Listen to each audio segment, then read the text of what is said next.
సోదరి సోదరులరే నమస్కారం.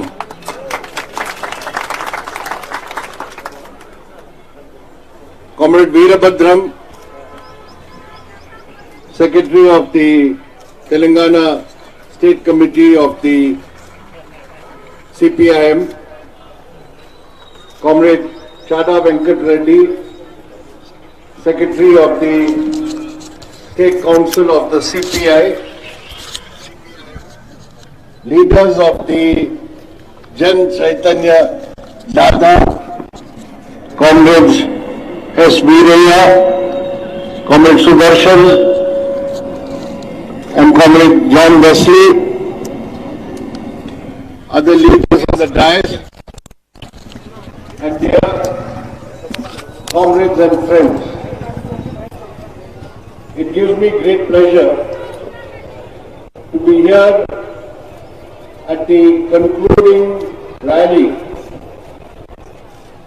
marking the conclusion of the 3 Jana Chaitanya Rathas or Jathas, which have covered all the districts of Telangana,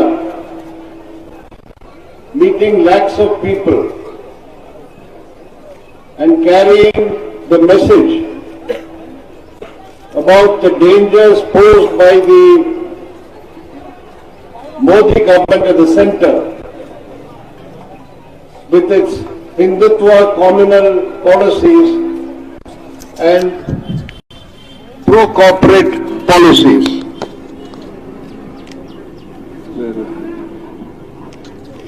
Prakash Karath గారు మొదటి వాక్యానికి అనువాదం అక్కర్లేదు. తర్వాత వేదిక మీద పెద్దలు సిపిఎం రాష్ట్ర కార్యదర్శి తమ్మినేని వీరభద్రం, సిపిఐ రాష్ట్ర కార్యదర్శి గారు, ఆ తర్వాత సభలో రాష్ట్రమంతా కూడా జన చైతన్య యాత్రలకు నాయకత్వం వహించి ఇక్కడ వేదిక మీద ఉన్న పెద్దలు, సభలో ఉన్న వాళ్ళు అందరికీ కూడా నమస్కారం. చాలా విస్తారంగా రాష్ట్ర వ్యాప్తంగా జన చైతన్య యాత్రలు ప్రజల్లోకి వెళ్లి లక్షలాది మందిని కలుసుకొని కేంద్రంలోని మోడీ ప్రభుత్వానికి దాని మతతత్వ విధానాలు, కార్పొరేట్ అనుకూల విధానాలు, ఈ ప్రజా వ్యతిరేక విధానాలకు వ్యతిరేకంగా పోరాడే సందేశాన్ని రాష్ట్రం మూలలకు చేర్చినటువంటి జన చైతన్య యాత్ర కార్యకర్తలందరికీ కూడా నేను అభినందనలు తెలియజేస్తూ ఉన్నాను. This jathas which have taken place in the last few weeks here in Telangana are very important for the country because the message they have taken to the people is about the dangers posed by the BJP government in the center.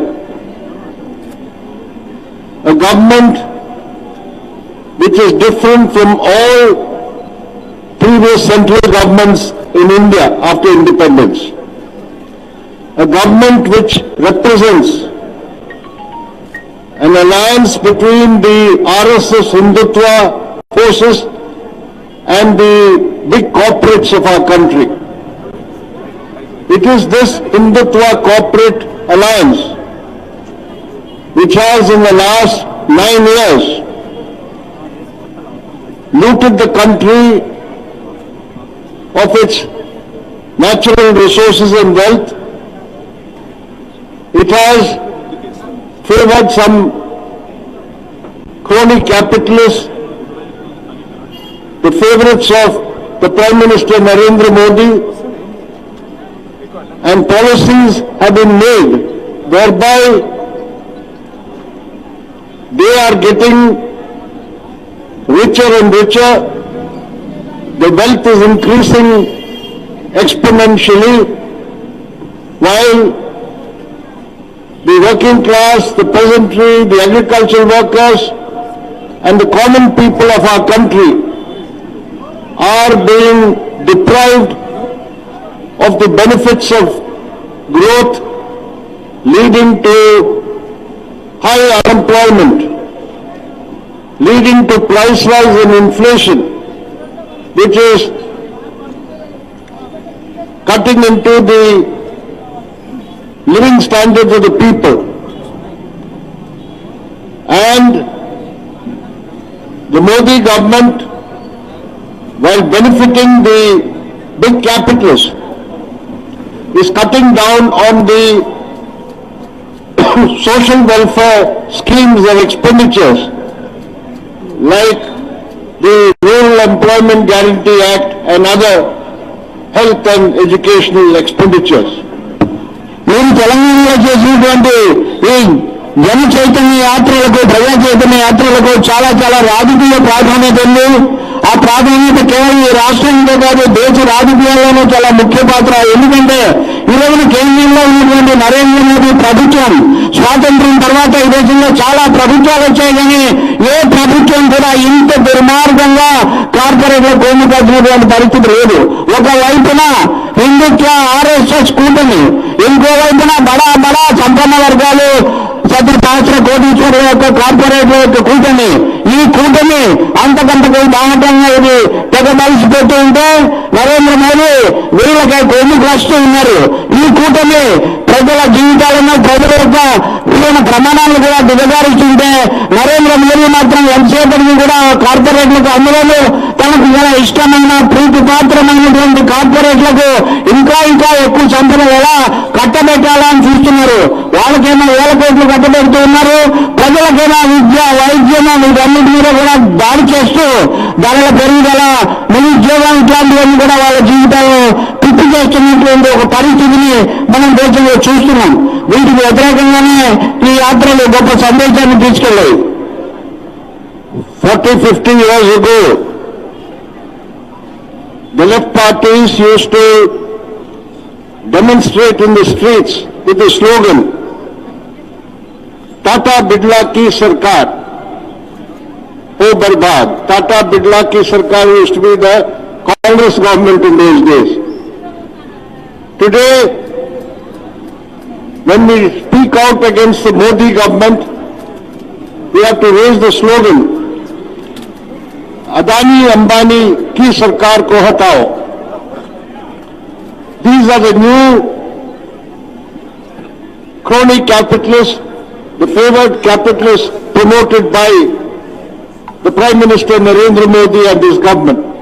ఒక 40-50 ఏళ్ల కిందట ఎర్రజెండా బిడ్డలు, కమ్యూనిస్టులు ప్రదర్శన చేసేటప్పుడు ఒకటే నినాదం మారుమోగేది, టాటా బిర్లాలకు కొమ్ము కాసేటటువంటి ప్రభుత్వాన్ని గద్దెదించండి, ఎదుర్కోండి.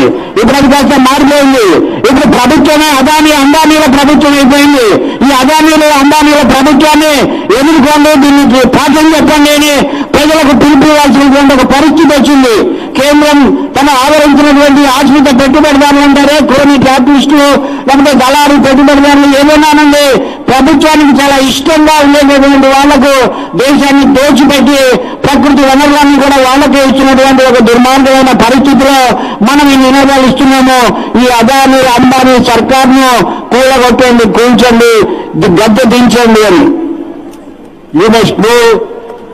You must have heard in the media how in Parliament for a number of days there has been no proceedings and discussions because the Modi government refuses to allow a discussion on the Adani group of companies.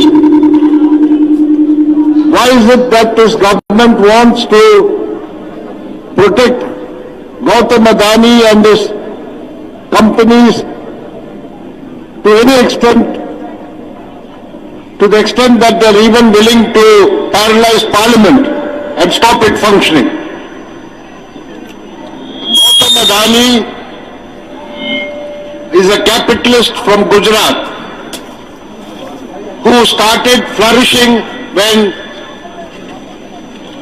Narendra Modi was the Chief Minister of Gujarat. In 2014,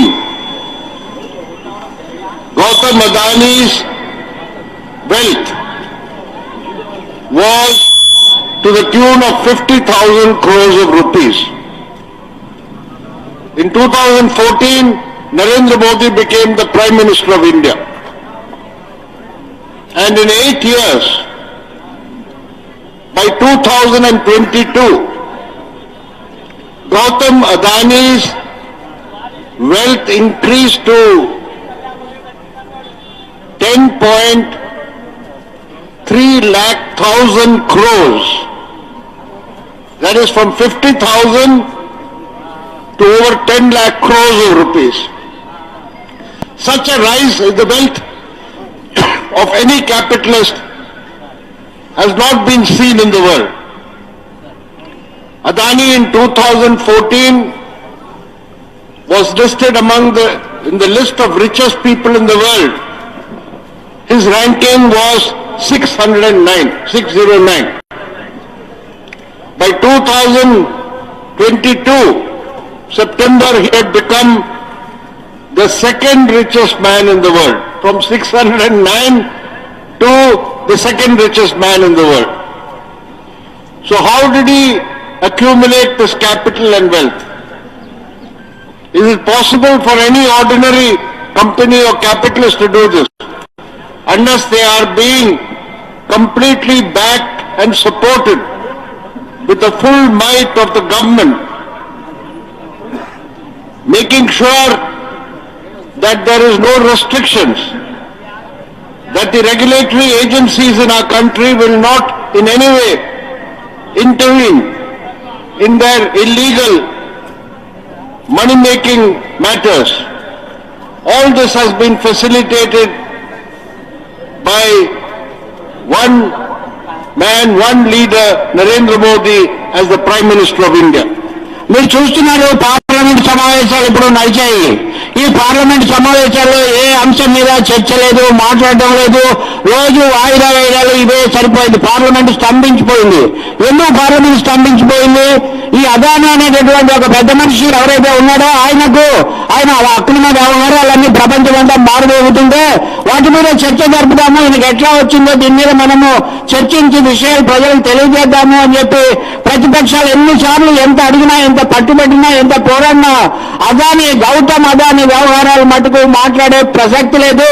దాన్ని మాట్లాడనివ్వము, కావాలంటే పార్లమెంటును జరగకుండా పోయినా కానీ మాకేం అభ్యంతరం లేదని నరేంద్ర మోదీ ప్రభుత్వం ఆయన సమర్థించడానికి, ఆయన కాపు కాయడానికి గట్టిగా నిలబడింది. ఎవరు గౌతమ్ అదాని? ఈయన కాపాడాలని నరేంద్ర మోదీకి ఎందుకు ఇంత తాపత్రయం అనేది మన ముందున్నటువంటి ప్రశ్న. 2004 ముందు అంటే 14 ముందు నరేంద్ర మోదీ గుజరాత్ ముఖ్యమంత్రిగా ఉన్నప్పుడు బయలుదేరినటువంటి వ్యక్తి గౌతమ్ అదాని. అప్పుడు ఆయన ఆస్తి ఎంత? 50,000 కోట్లు. ఆ తర్వాత నరేంద్ర మోదీ ప్రధాని అయిన తర్వాత 8 సంవత్సరాల తర్వాత చూస్తే ఈ గౌతమ్ అదాని ఆస్తి ఎంత అంటే 50,000 కోట్ల నుంచి 10 లక్షల కోట్లకు పైన పెరిగిపోయింది. 10 లక్షల కోట్లకు. ఎక్కడ 50,000, ఎక్కడ 10 లక్షలు? ఆ రోజున ప్రపంచంలో ఉన్నటువంటి కోటీశ్వరులను లెక్కేస్తే అదాని 609వ స్థానంలో ఉన్నాడు. కానీ 8 ఏళ్ల తర్వాత లెక్కేస్తే 2వ స్థానంలోకి వచ్చాడు ముచ్చటగా. ఎక్కడ 600 స్థానం నుంచి 2వ స్థానానికి ఎలా వచ్చాడు? అసలు ఏ వ్యాపారస్తులైనా, ఏ పెట్టుబడిదారుకైనా ఇంత సంపద ఎక్కడి నుంచి గుట్టలు వచ్చి పడుతుంది అంటే ఆ రహస్యం అదానికి, మోదీ గారికి మాత్రమే తెలుసు. అందుకనే వాళ్ళు దాని మీద చర్చ జరగడానికి ఎంత మాత్రం ఒప్పుకోరు. ఎవరెవరి మీద దాడులు చేస్తారు, విచారణలు అంటారు. కానీ లక్షల కోట్లు పోగేసుకుని ప్రపంచంలో 2వ స్థానానికి వచ్చినటువంటి అదానికి ఇది ఎట్లా వచ్చింది అనేటటువంటి దాని మీద మాత్రం మాట్లాడడానికి ఇష్టపడరు. ఇది ఈ రోజున పార్లమెంటు స్తంభించడానికి మూల కారణమైనటువంటి పద్ధతి. అలాగే నరేంద్ర మోదీ తనకు ఇష్టమైనటువంటి అదానిని మోస్తున్నటువంటి పద్ధతి. As a result of this open promotion of big capitalists, the result is that inequalities in our country have grown tremendously in the last few years. According to the latest report on inequality, 1% of the richest people in India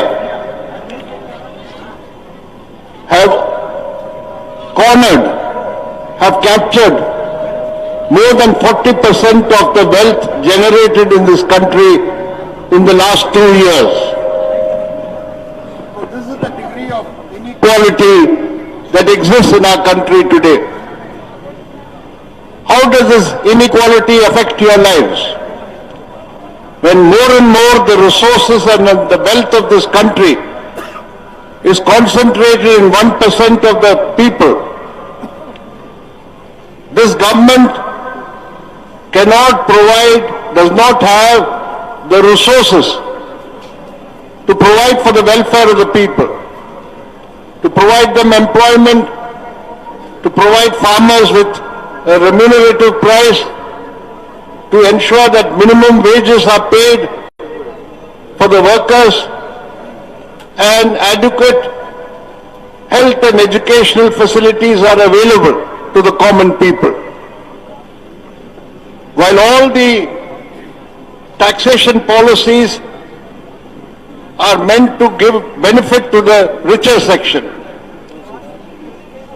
India is one of the few countries in the world which does not have a wealth tax. In all the big capitalist countries, in America, Europe, if you have a large amount of wealth, there is a tax on that wealth. In this country, you can mint crores of rupees and keep it as your wealth, but there is no wealth tax. But for the common people, they are taxed through the increase in taxes for petrol, diesel, for cooking gas. For the common people, what is happening is actually a cut in the social welfare measures. In the recent budget, which has been passed now, there is a 33% cut in the allocation for the Manrega, the Rural Employment Guarantee Act. That will mean a large number of people who want work under the Manrega will not be able to get work, will not be able to get the wages due to them, because the government is not willing to provide funds for the Manrega work. So this is the type of double burden on the people. A burden whereby resources are diverted to the big capitalists, and a burden which is imposed on them through taxes on various indirect taxes of the people. So that is why when we are going to the people, we are saying that unless we fight this pro-corporate neoliberal policies of the Modi government, there can be no relief for the workers, peasants and other toiling sections of the people. Narendra Modi సర్కారు అనుసరించిన విధానాల ఫలితం మనకు కనిపిస్తూనే ఉంది. దేశంలో ఆర్థిక పరమైన హెచ్చు తగ్గులు చాలా పైన ఉన్నటువంటి సహస్ర కోటీశ్వరులకు, కింద ఉన్నటువంటి పేదలకు మధ్యలో అంతరం తేడా విపరీతంగా పెరిగిపోతుంది. తాజా లెక్కల ప్రకారం చూస్తే ఈ అదానీ లాంటి సహస్ర కోటీశ్వరులు వాళ్ళ చేతుల్లో 1% ఉన్నారు. వాళ్ళు ఈ 1% ఉన్న వీళ్ళ చేతుల్లో దేశ సంపదలో 40% వీళ్ళ దగ్గర ఉంది. 1% మాత్రమే ఉన్నటువంటి బడా పెట్టుబడిదారులు ఈ దేశ ఆర్థిక వ్యవస్థను మొత్తం వనరులన్నింటినీ కూడా శాసిస్తున్నటువంటి పరిస్థితి మనం చూస్తున్నాం. ఇంకో వైపున ఉద్యోగాలు కల్పించరు, లేకపోతే కావాల్సినటువంటి సదుపాయాలు ఉండవు, వ్యవసాయ కార్మికులకు కనీస వేతనాలు ఇవ్వరు, కార్మికులకు సంబంధించినటువంటి వేతనాలు ఇవ్వరు, విద్య వైద్యం అసలు ఉలక్కి చేస్తారు. ఏమీ లేకుండా ప్రజలకేమో సదుపాయాలు కోత కోయడమే కాకుండా వాళ్ళ మీద విపరీతమైనటువంటి భారాలు రుద్దుతున్నటువంటి పరిస్థితి. చాలా దేశాల్లో అత్యధికంగా చాలా ఎక్కువగా సంపాదించినటువంటి వాళ్ళ మీద పన్ను ఉంటుంది, సంపద పన్ను, వెల్త్ ట్యాక్స్. మన దేశంలో పేదల మీద ఇంకా ఇంకా పన్ను వేస్తారు, కానీ ఈ మదించినటువంటి సంపన్నుల మీద మటుకు ఎలాంటి పన్నులు వేయడం మనం చూడం. పైగా వాళ్ళకే అన్ని సదుపాయాలు కల్పిస్తారు. పెట్రోల్ మీద, గ్యాస్ మీద, ఇటువంటి నిత్యావసరాల మీద సబ్సిడీలు కూడా కోత ధరలు కూడా పెంచుతారు. దీనంతటి వల్ల కూడా ప్రజల జీవన భారం, జీవన వ్యయం పెరిగి జీవితాలేమో దుర్భరమైపోతున్నాయి. వాళ్ళేమో అంతకంతకు కూడా మదించిపోతున్నటువంటి పరిస్థితి ఇక్కడ కనిపిస్తుంది. ఈ అంతరం పోవాలి అంటే ఈ విధానాలు మారాలి. ఇప్పుడు మోడీ అనుసరించినటువంటి ఈ కార్పొరేట్ అనుకూల ప్రజా వ్యతిరేక విధానాలు మీరు ఒకటి చూడండి. మన బడ్జెట్ లో కూడా గ్రామీణ ఉపాధి పథకానికి ఉన్నటువంటి నిధులు 39-40% దాకా కోతకు వస్తారు. అది మేము పనులు చేసుకుంటామని పల్లె ప్రజలు అడుగుతుంటే వాళ్ళకి ఇచ్చేటటువంటి గ్రామీణ ఉపాధి పథకం నిధులు కోయడం ఏంటి, ఈ కోటీశ్వరులకు ఇంకా ఇంకా కట్టబెట్టడం ఏంటి? అందుకనే మనం వీటిని నయా ఉదారవాద విధానాలు, కార్పొరేట్ అనుకూల విధానాలు, వీటి మీద పోరాడి తిప్పి కొట్టకపోతే ఈ దేశానికి భవిష్యత్తు లేదని గట్టిగా చెప్తున్నాం. While pushing these pro corporate anti-people policies. The other pillar of this government, which is the Hindutva forces, the RSS and all the Hindutva outfits, they are using the state power that BJP has to spread their Hindutva communal agenda all over the country. Everywhere they are targeting the minorities, whether they are Muslims or Christians, creating hatred against these communities and trying to create a communal polarization. In the BJP-ruled states, if you go today, you will find that Muslims are under attack, not only from the Hindutva outfits, but also the state government and machinery. Every day you can hear reports of attacks on Muslims. Recently in Rajasthan, 2 young Muslim men were abducted and taken to Haryana and burnt in their vehicle alive. What is the charge against them? There are Gau Rakshas, cow vigilantes, who are officially appointed by the government. They go and seize these people and claim they are doing cow smuggling and then physically attack them. So there is no rights for minorities in the BJP-ruled states. They have become second-class citizens. So whether in the name of love jihad, in the name of beef, in the name of cow slaughter, and various other bogus charges, we are finding that the RSS and the BJP are creating communal polarization and divide all over the country. Modi ప్రభుత్వం ఈ విధంగా కోటీశ్వర్లకు కార్పొరేట్లకు కట్టబెట్టే పనిలో ఉంటే అది దానికి ఒక మొహం మాత్రమే. ఇంకొక మొహం ఆర్ఎస్ఎస్ హిందుత్వ. ఈ ఆర్ఎస్ఎస్ హిందుత్వ వీళ్ళు మోడీ గారిని పనిచేస్తుంటే వీళ్ళు మత విద్వేషాన్ని రెచ్చగొట్టే కార్యక్రమంలో ఉన్నారు. వీళ్ళు దేశంలో ఎక్కడికక్కడ మతాల మధ్య మద్దతు పెట్టడం ఎట్లా, విద్వేషం రగిలించడం ఎట్లా అనేటటువంటి పని వీళ్ళు చేస్తూ ఉన్నారు. అది క్రైస్తవులు అయ్యేది, ముస్లింలు అయ్యేది, మైనార్టీలకు భద్రత లేకుండా దాడులకు గురయ్యేటటువంటి హింసాకాండకు వీళ్ళు పాల్పడుతూ ఉన్నారు. బీజేపీ పాలించే రాష్ట్రాలకు కనుక మీరు వెళ్ళండి, అక్కడ ఆర్ఎస్ఎస్ లేకపోతే వీళ్ళు హిందుత్వ శక్తులే కాదు, అక్కడ ఉన్న రాష్ట్ర ప్రభుత్వాలు, రాష్ట్ర యంత్రాంగం కూడా ఈ మత విద్వేషాన్ని రెచ్చగొట్టి ఈ మైనార్టీ మతాల మీద దాడి చేస్తూ ఉంటుంది. ఈ మధ్యన చూశారు, రాజస్థాన్ సరిహద్దులో ఇద్దరిని ముస్లింలను సజీవ దహనం చేశారు, వాళ్ళ వాహనాన్ని కూడా దహనం చేశారు. ఏంటి వాళ్ళు చేసిన పాపం అంటే, ఈ సంఘ పరివారకు గో గూఢచారులు అని ఉంటారు, గోవుల సేవడి వీళ్ళు. ఈ గో గూఢచారులు ఏమంటున్నారంటే, వీళ్ళు ఆవులు వీళ్ళు స్మగ్లింగ్ చేశారు, అందుకని మేము వీళ్ళని కనిపెట్టాము, అందుకని వీళ్ళని తగలబెట్టామని చెప్తున్నారు. సజీవ దహనం చేసినటువంటి పరిస్థితి ఏమి విచారణ, దాని మీద చర్యలు ఏమి ఉండట్లేదు. బీజేపీ పాలించే రాష్ట్రాల్లో ఉన్న ఈ పరిస్థితి దేశమంతా కూడా తీసుకురావాలనేదే దాని యొక్క ఆలోచన. సంఘ పరివార్ యొక్క రెండవ ముఖం ఆ విధంగా పనిచేస్తుంది. The RSS and BJP claim Hindutva is an ideology to make Hindus strong in this country, so that they can establish a Hindu Rashtra. But which Hindus are they supporting and strengthening in this country? When they speak in the name of Hindus, they are only interested in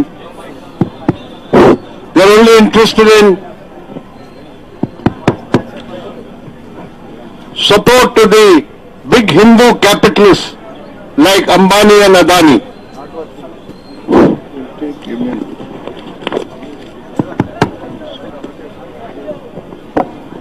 They are not concerned about the ordinary farmer, the worker, the ordinary middle class who are Hindus.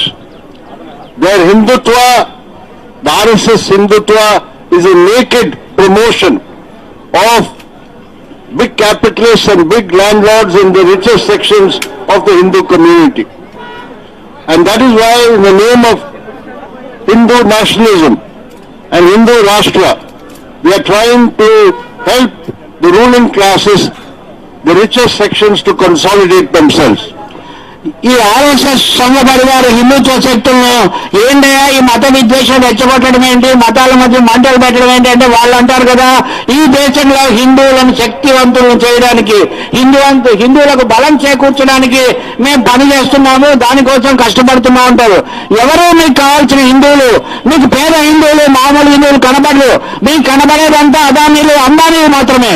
వాళ్ళను మరయడం కోసం మీరు హిందుత్వం అనేటటువంటి ముసుగేసుకొని corporate శక్తులను మోస్తున్నారు. వాళ్ళని బలోపేతం చేసి సామాన్య ప్రజల మధ్య మటుకు ఈ మత చిచ్చులు అందిస్తున్నారు. దీన్ని ఎంత మాత్రం కూడా అనుమతించడం అనేది ఈ దేశానికి హానికరం అని చెప్పదలుచుకున్నాను. Neither the RSS and the Hindutva forces nor the big corporates like Adani and Ambani are interested in maintaining the democratic framework of our society. They do not have any regard for the Constitution of India. They do not believe the basic principles of the Constitution, which says all citizens are equal, irrespective of religion, race, caste or region or gender. And what we are seeing today is, under the RSS-led BJP rule, an outright attack on the Constitution. The Constitution, which was drafted by Dr. B.R. Ambedkar, had as its basis liberty, equality and fraternity. All these three pillars of the Constitution are under attack today, because the RSS does not accept really this Constitution. They want to build a Hindu Rashtra which will be governed by the Manusmriti. So this Constitution drafted by Ambedkar and adopted by the Constituent Assembly goes against all their principles and values. And that is why we are seeing today the systematic efforts to subvert the Constitution from within, attack on the judiciary. They are trying to ensure that only judges approved by the government can be appointed, so that only there is a pliant judiciary, not an independent judiciary. What have they done with Parliament? In this second half of the budget session, it is the BJP, the ruling party, which has disrupted Parliament, because they don't want a discussion on Adani. They have reduced Parliament to an irrelevance, and the members of Parliament who go to Delhi to participate in the Parliament session, who are expected to debate policies, raise issues of the people, all that is not possible today, because the ruling party is out to suppress the voice of the opposition. As far as the opposition is concerned, the BJP has decided India should be an opposition-mukt Bharat.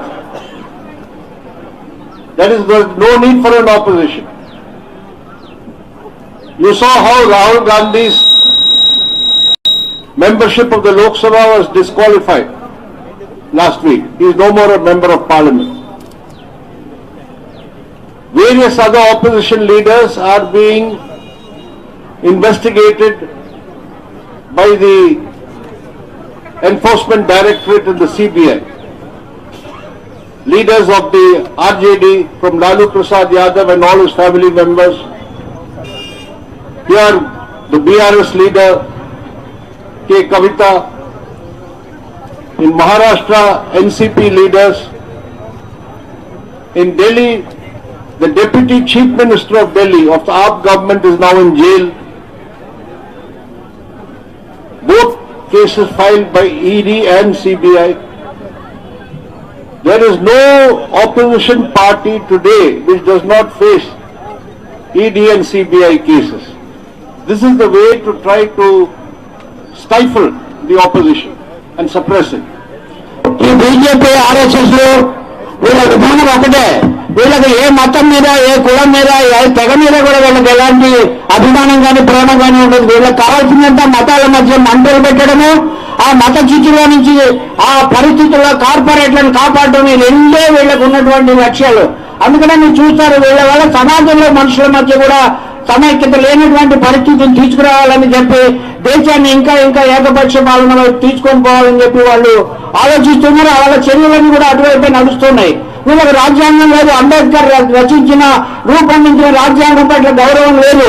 భారతదేశంలో కానీ ప్రపంచమంతా కానీ ప్రజాస్వామ్య ప్రియులు చెప్పేటటువంటి స్వాతంత్రం, సౌభాతృత్వం, సోదరత్వం ఇట్లాంటి మాటలే నచ్చవు వీళ్ళకు. వీళ్ళకి కావాల్సిందంతా కూడా విద్వేషం.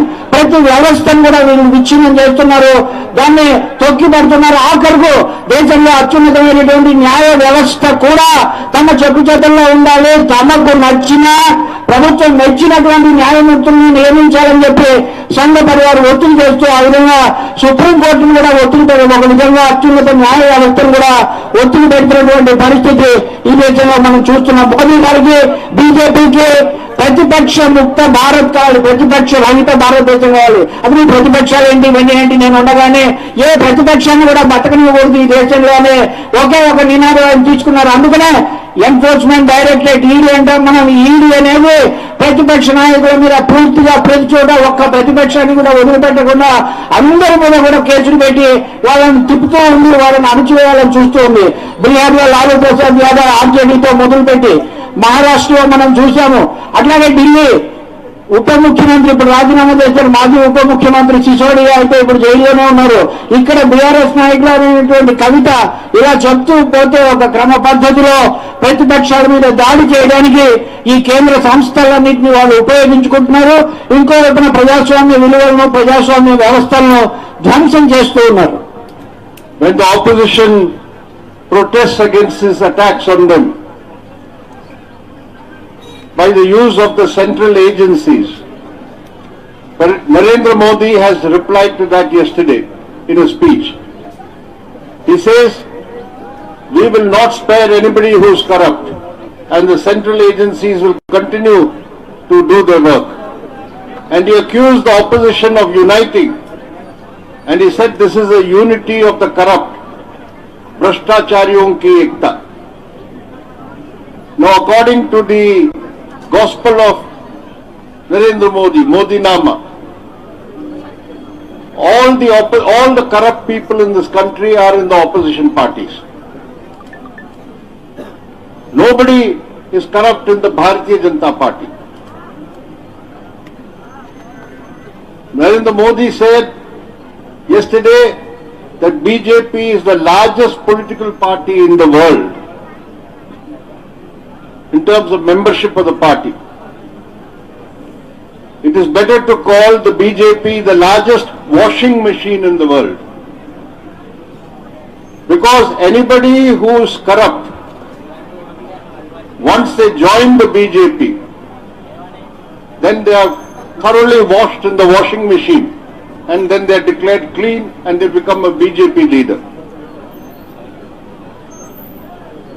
Today in Assam there is a chief minister, Himanta Biswa Sarma. He was a Congress leader. He was a minister in the Congress government. CBI filed a case against him of corruption at that time. He quickly joined the BJP. Now he is clean of corruption. The washing machine has worked. So Modi actually wants to end corruption in this country by forcing all the corrupt people to join the BJP, and after that they will all be declared free of corruption. So this is how they want to fight corruption in this country. ఈ రోజున Bharatiya Janata party భారతీయ washing machine గా మారిపోయింది. ఈ washing machine గా ఉంటే అక్కడ ఏమీ అవినీతి ఉండదు. అన్ని ప్రతిపక్షాల మీద దాడులు చేస్తారు. ఏమంటే ఒక్కరు కూడా బీజేపీ వాళ్ళు లేరే అంటే నరేంద్ర మోదీ గారు నిన్ననే చెప్తున్నాడు.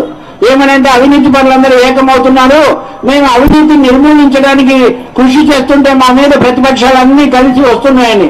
అంటే మోడీ గారి సిద్ధాంతం, మోడీ నామానంది, మోడీ గీతనంది, దాని ప్రకారం ఆయన ఏమంటాడంటే ప్రతిపక్షాల్లోనే అవినీతి పరులందరూ ఉన్నారు, పరమ పవిత్రులందరూ, పరమ స్వచ్ఛమైన వాళ్ళందరూ కూడా బీజేపీలోనే ఉన్నారని ఆయన సిద్ధాంతీకరిస్తున్నారు.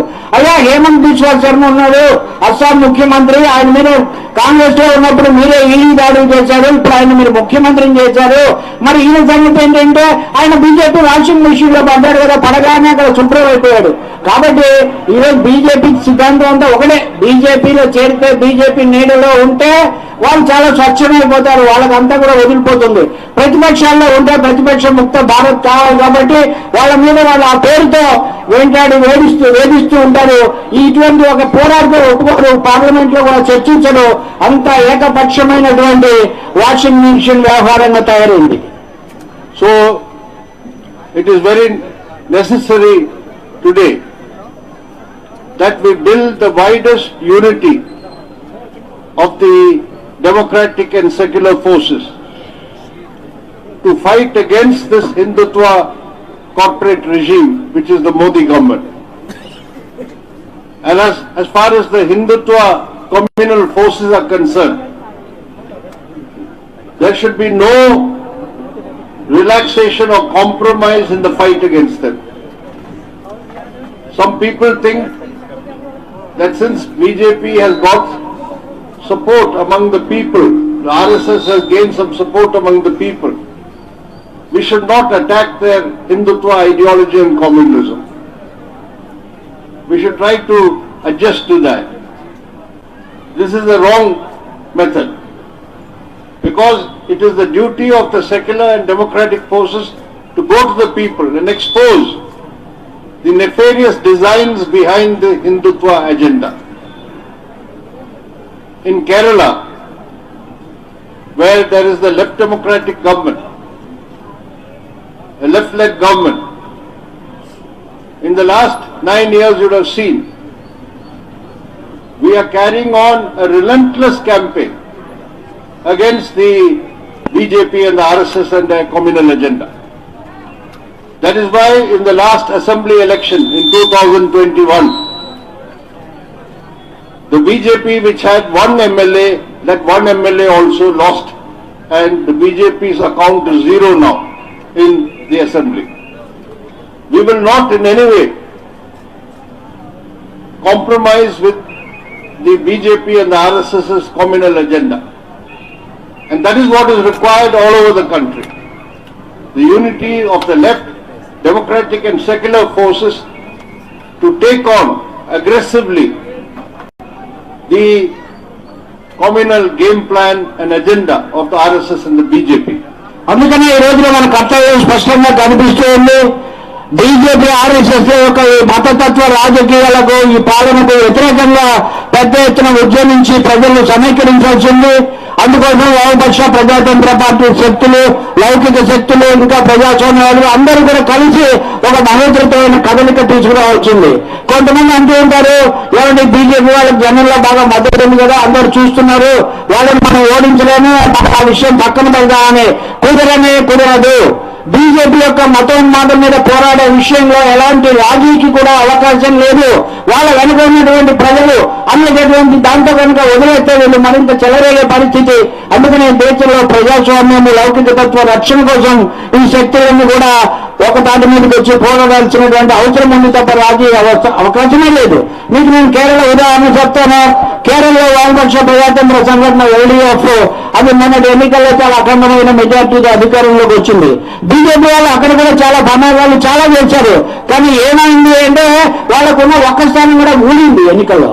కాబట్టి బీజేపీని ఎదుర్కోలేము, ఉన్న ఒక స్థానం కూడా తీసేసినటువంటి కేరళ ఉదాహరణ మనకు చాలా మన ముందుంది. కాబట్టి ఈ పద్ధతిలోనే రాబోయే రోజుల్లో వామపక్ష లౌకిక ప్రజాస్వామిక శక్తులన్నీ కూడా మతతత్వం మీద, బీజేపీ ఆర్ఎస్ఎస్ యొక్క ఈ దుష్ట పన్నాగాల మీద చాలా ఉధృతంగా ఉద్యమించాల్సింది. At the same time, we have to build the widest unity to struggle against the Modi government's economic policies, its pro-corporate policies. Already, different sections of the working people are in struggle. We saw how the farmers are again organizing, mobilizing to continue with the struggle. A rally was held last week in Delhi regarding this. In many states, electricity workers have been on strike against the moves to privatize the distribution of electricity. In Maharashtra, they forced the government not to give the contract to the Adani's electricity company. In Uttar Pradesh also, the workers were able, through their strike, to stop the BJP government's privatization drive. And on the 5th of April, there's going to be a big rally of the workers, farmers and agricultural workers, led by their three organizations, which will be a big rally of over 1 lakh, which will throw a challenge to the Modi government about their anti-people, anti-working class, anti-peasantry policies. So we have to continue to build these big struggles and at the same time wage the struggle against the Hindutva communal forces. Both these tasks are necessary because we are fighting both Hindutva and the corporates who are today in an alliance. అందుకని ఈ సమయంలో మనము రెండు రకాల కర్తవ్యాలు, ద్విముఖ కర్తవ్యాలు నిర్వహించాల్సింది. ఒకటి హిందుత్వ మతతత్వాన్ని ఎదిరించి పోరాడాలి. రెండవది వాళ్ళు అనుసరించే కార్పొరేట్ అనుకూల ప్రజా వ్యతిరేక విధానాల మీద కూడా ఒక విస్తృతమైనటువంటి కథలకు తీసుకొని రావాలి. ఇప్పటికే అలాంటి పోరాటాలు మనం చూస్తున్నాము. రైతాంగం గతంలో చేసినటువంటి గొప్ప పోరాటం పెద్ద పేరుకు వచ్చింది, అది అందరూ గుర్తించారు. మళ్ళీ ఇటీవల కూడా వాళ్ళు ఢిల్లీలో ఒక పెద్ద యాత్ర అవన్నీ కూడా చేసి తమ కోరికలు విప్పి చెప్పారు. మహారాష్ట్రలో కూడా విద్యుత్ శక్తి ఆ కాంట్రాక్టులు అదానికి ఇవ్వద్దని చెప్పి అక్కడ కార్మిక వర్గం పెద్ద పోరాటం చేసింది. ఉత్తరప్రదేశ్ లో కూడా ఇలాంటి పోరాటం జరిగింది. అనేక రాష్ట్రాల్లో జరుగుతున్నటువంటి పోరాటాలన్నిటికీ కూడా తారస్థాయిగా ఢిల్లీలో ఏప్రిల్ 5వ తేదీన రైతులు, కార్మికులు, వ్యవసాయ కార్మికులు అందరూ కలిసి ఒక గొప్ప ప్రదర్శన జరపబోతున్నారు.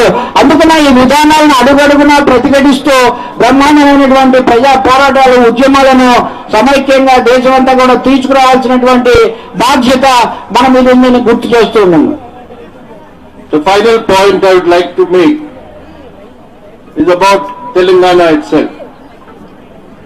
We all know that the BJP and the RSS have targeted Telangana for their next breakthrough in the south.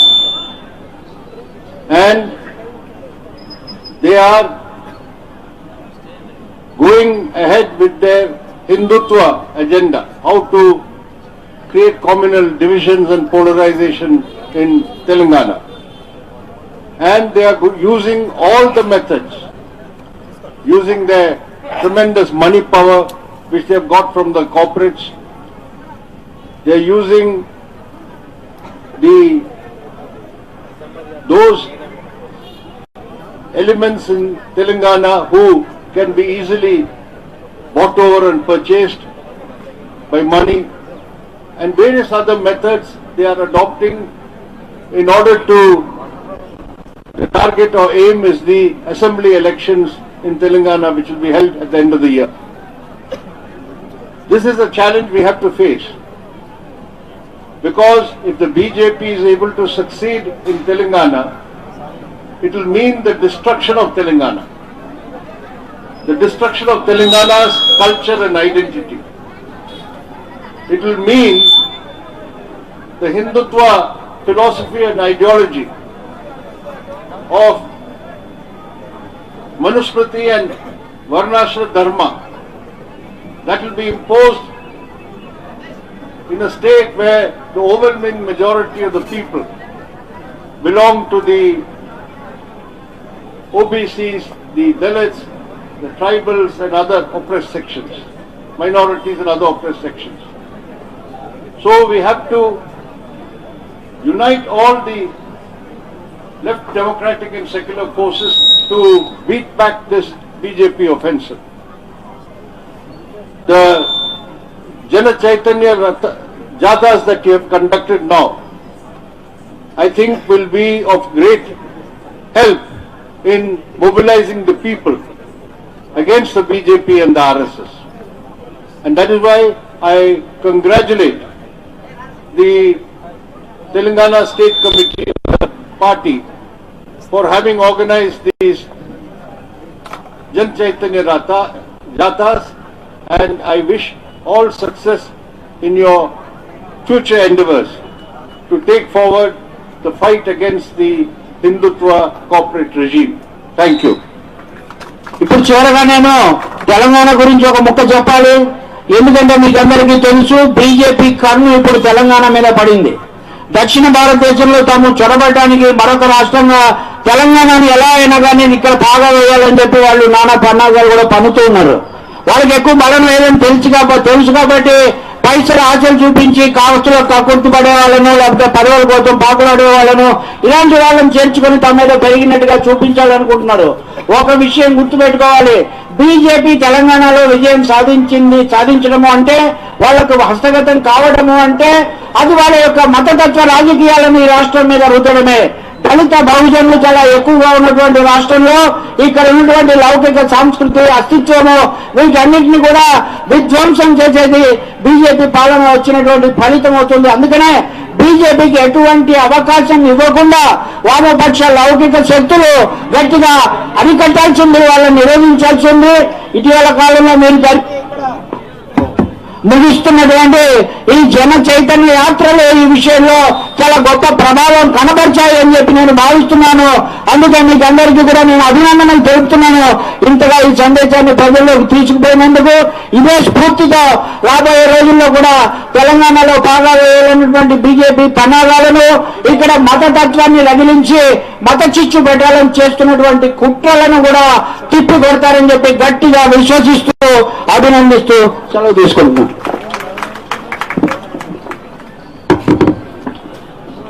మన ఆహ్వానాన్ని మన్నించి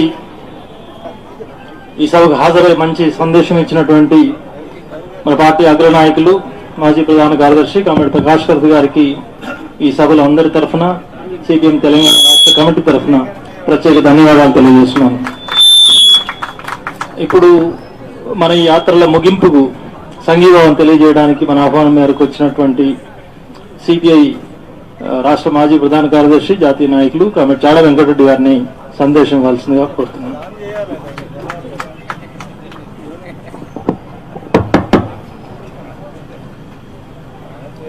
సభాధ్యక్షులు